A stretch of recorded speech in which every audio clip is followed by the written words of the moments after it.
በአጭር ጊዜ ውስጥ ለኤስኤስኤልሲ ራስን አዘጋጅቶ ማለፍና ጥሩ ውጤት ማምጣት። ሰላም ጤና ይስጥልኝ፣ እንዴት ናችሁ? የኤስኤስኤልሲ የምትፈተኑ የ12ኛ ክፍል ተማሪዎች ይሄ ቪዲዮ ለእናንተ ነው። በዚህ ቪዲዮ እንዴት በመቶ ቀን ውስጥ ራሳችሁን አዘጋጅታችሁ ጥራት ያለው ጥናት አጥንታችሁ ሁሉንም ትምህርት 9 እስከ 12 እንደምትጨርሱ እንዲሁም ደግሞ ማለፍን እንዴት ማሳካት እንደምትችሉ ስትራቴጂ እንዴት እንደምታወጡ እነግራችኋለሁ። በሁለቱም ፕላን አድርጋችሁ እንዴት እንደምትሰሩ ነው የምነግራችሁ። እስከ መጨረሻው ድረስ አብራችሁን ቆዩ። ወደ ዛሬው ቪዲዮ ከመግባታችን በፊት አንድ ደቂቃ ወስዱኝና የሚጠቅማችሁን ነገር ላጋራችሁ።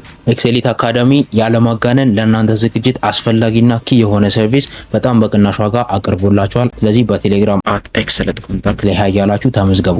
የምታገኙትን ነገር ልንገራችሁ። አንደኛ ቆንጆ ስተዲ ፕላን ጀምሮ እስከሚገራርሙ ስትራቴጂዎች እንዲሁም ደግሞ አሪፍ ኖቶች፣ ቪዲዮዎች፣ ወርክሺቶች በጣም ብዙ ነገሮችን ታገኛላችሁ። እነዚህ የምታገኟቸው ነገሮች ከማለፊያ ስትራቴጂ ተነስተው እስከ ትላልቅ ውጤት ማምጫ ወይም 500 ፕላስ ማምጫ ድረስ በደንብ ታስቦበት የተሰሩ አምና ተፈትሸው ዘንድሮ ተሻሽለው 10 እጥፍ አድጎ ዋጋ ሳይጨምር አንድ አይተም በአንድ ብር ታስቦ የሚቀርቡ ናቸው። ስለዚህ ለእናንተ በዲስካውንት ጥራት ያለው ነገር ነው የምታገኙት። 560 550 የአዲስ አበባ ዩኒቨርሲቲ ሌክቸረር ብዙ ዓመት በትምህርት ኮንተንት ላይ ያለፉ የሰሩ ሰዎች ሪሰርች ያደረጉ ሰዎች ያዘጋጁት ቆንጆ ነገር ነው። ኢቨን ስተዲ ፕላኑ ለራሱ በሪሰርች ነው የሚሰራው። ስለዚህ ለእናንተ የሚሆን አሪፍ ነገር ቴስተር ነው፣ ይጠቅማችኋል። ወደ ዛሬ ቪዲዮ በቀጥታ እንግባ። በዛሬ ቪዲዮ የምነግራችሁ ሁለት ነገሮችን ነው ብያችኋለሁ። ቅድሚያ እንዴት በመቶ ቀን ውስጥ ከቨር ማድረግ እንደምችል ነግራችኋለሁ። ከዛ ደግሞ ስለ ማለፊያ ስትራቴጂ ነግራችኋለሁ ማለት ነው። በመቶ ቀን እንዴት ነው መጨረስ የምንችለው? እሱን ስናስብ መጀመሪያ ማየት ያለብን ምን ያህል ነገር ማንበብ አለብኝ ነው። ናቹራልም ሶሻልም እንግሊዘኛና ኤሴቲን ሳንቆጥር 100 አካባቢ ዩኒቶች አሉ። በየቀኑ አንድ ዩኒት እየጨረስን ለመቶ ተከታታይ ቀናት ማጥናት መስራት አለብን ማለት ነው። እኛ በምንፈልገው ኳሊቲ ልክ አንድ ዩኒት በየቀኑ እየጨረሱ መሄድ ደግሞ ከባድ ነው። ነገር ግን የሚያቀልላችሁ ነገር ምንድነው? 9 እና 10 በኦልድ እንዲሁም 11 እና 12 በኒው ሲሆን ኦቨርላፕ የሚያደርጉ ዩኒቶች መኖራቸው እናንተን ይጠቅማቸዋል። ስለዚህ የሚያያዙ ተመሳሳይ ዩኒቶችን አንድ ላይ አድርጎ ማንበብ በጣም አስፈላጊ ነው ማለት ነው። ስለዚህ እሱን ካደረግን የተወሰኑ ዩኒቶችን መቀነስ እንችላለን። እሱም ብቻ አይደለም፣ በየቀኑ ለረጅም ሰዓታት ማንበብ አለብን። 7 ሰዓት ምናምን ድረስ ከሰኞ እስከ ዓርብ እንዲሁም ቅዳሜና እሁድ ደግሞ 10-12 ሰዓት ማንበብ አለብን። ምክንያቱም እንደዛ ካለፈን በመቶ ቀን ውስጥ እኛ በምንፈልገው ጥራት ልክ መጨረስ አንችልም። ጥያቄ መስራት አለብን፣ ሪቫይዝ ማድረግ አለብን። ብዙ ነገር ያስፈልጋሉ። ምክንያቱም አብዛኛው ተማሪ የሚቸገረው ነገር የሚያነበውን ነገር ማስታወስ እንዲሁም ደግሞ ኳሊቲ እንዲኖረው ማድረግ ላይ ነው። ስለዚህ እሱን ለማድረግ ፎርጌቲንግ ከርቭን ቢት ማድረግ አለባችሁ። እሱን ደግሞ የምታደርጉት በስፔስ ሬፒቲሽን የማጥኛ መንገድ ነው።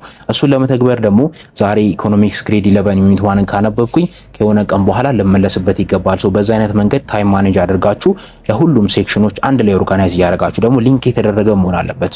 ሊንክ የተደረጉ ሴክሽኖችን አንድ ላይ አድርጋችሁ ፕላን ማውጣት መቻል አለባችሁ ማለት ነው። አልኳችሁ ለጥያቄ ቦታ መስጠት አለባችሁ። እሱም ብቻ አይደለም፣ እናንተ ስትዘጋጁ ኤቭሪቲንግ በስነ ስርዓት መስራታችሁን ደግሞ መጨረሻ ላይ ቴስት መደረግ አለበት።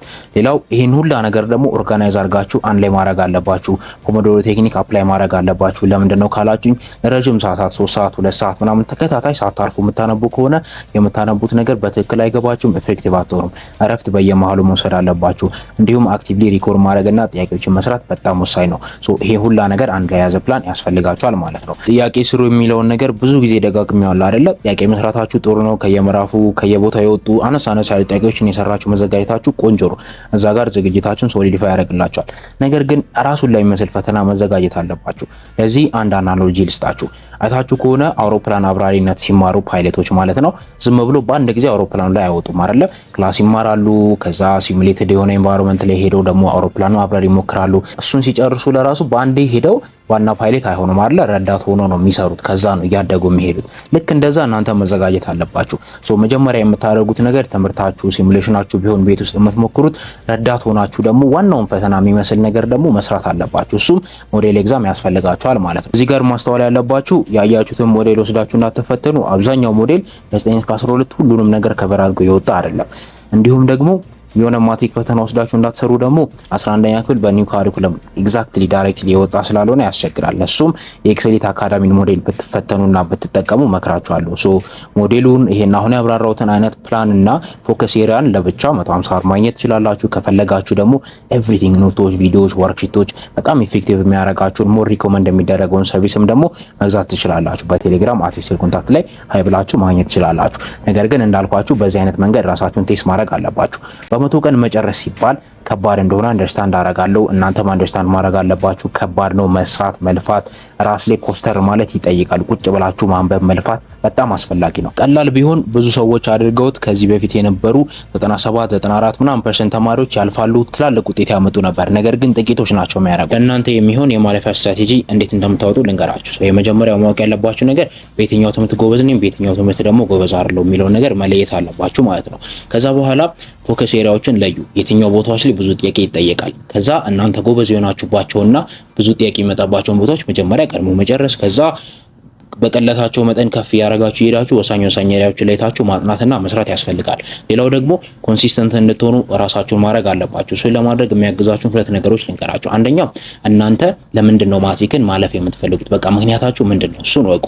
ከዛ ደግሞ ማትሪክን ማለፍ ጥሩ ውጤት ማምጣት ፈልጋለሁ የምትሉ ሰዎች ከሆናችሁ ሁልጊዜ ሌላ ነገር እያደረጋችሁ እየተዘናጋችሁ ራሳችሁን ስታገኙት እኔ የምፈልገውን ውጤት የሚያመጣ ተማሪ በዚህ ሰዓት ምን እያደረገ ነው ብላችሁ ራሳችሁን ጠይቁ። ይህን ሁለት ነገር ካረጋችሁ ፎከስ ሆናችሁ ኮንሲስተንት ሆናችሁ ለሚቀጥሉት ወራት ማንበብና መስራት ትችላላችሁ ማለት ነው። ፎከስ የሚደረግባቸውን ኤሪያዎች እንዴት እናውቃለን? መልሱ ቀላል ነው። አንደኛ የብዙ ዓመት ፈተና አናላይዝ ማድረግ፣ ሁለተኛ እያንዳንዱ ዩኒቶች ምን ያህል ሰዓት ሊሰጣቸው ይችላል ክላስ ውስጥ ስትማሩ፣ ከዛ የትኛው ኢምፖርታንት ነው፣ የትኛውን ከየትኛው ጋር ላገናኘው የሚለው ነገር ፊገር አውት ማድረግ ነው። ከባድና አድካሚ ነው ብላችሁ ልታስቡ እንደምትችሉ ማውቃለሁ። አዎ ከባድና አድካሚ ነው። ነገር ግን እሱን መስራት ካልፈለጋችሁ በቀላሉ ትንሽ ብር ከፍላችሁ ማግኘት ትችላላችሁ። ኤክስሌት አካዳሚ ጋር አለላችሁ። በቴሌግራም አቴክሴል ኮንታክት አይበሏቸው።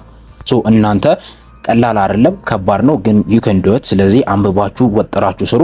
እረፍት ምናምን መውሰዳችሁ እንዳትረሱ። እንዳልኳችሁ ከዚህ የተረፈ እስካነበባችሁ እስከለፋችሁ ድረስ ጥሩ ውጤት ታመጣላችሁ። ግን በብልሃትና በስትራቴጂ መሆን አለበት። ዝም ብሎ የምታነቡ ከሆነ ሜቢ እንደ 1000 ምናምን ተማሪዎቹ ልትሆኑ ትችላላችሁ። ስለዚህ በብልሃት በቴክኒክ አጥኑ። ጥሩ ውጤት እንደምታመጡ ተስፋ አደርጋለሁ። አይ ሆፕ ይሄ ቪዲዮ ጥሩ ኢንሳይት ሰጥቷችኋል። ጥሩ መረጃዎችን አጋርቻችኋለሁ። በርትታችሁ በመቶ ቀን ውስጥ ራሳችሁን ቻሌንጅ አድርጋችሁ አንብባችሁ ለመጨረስ ሞክሩ። ከኛ ጋርም ይሁን ለብቻችሁ ይሁን ወጥራችሁ ስሩና ጥሩ ውጤት እንድታመጡ ራሳችሁን ፑሽ አድርጉ። በአንድ ወር ውስጥ ደግሞ በቀረው ሪቫይዝ የምታደርጉበት ፕላን ይወጣላችኋል። እኛ ጋር የምትገቡ ከሆነ ራሳችሁን ብትሆኑ ግን የሪቪዥን ፕላን ማውጣታችሁ በጥሩ መንገድ ሪቫይዝ ማድረጋችሁን እርግጠኛ ሁኑ። ያንን ካደረጋችሁ ጥሩ ውጤት ማምጣት ትችላላችሁ። ሰላም ሁኑልን። በሚቀጥለው ቪዲዮ እናገኛችኋለን።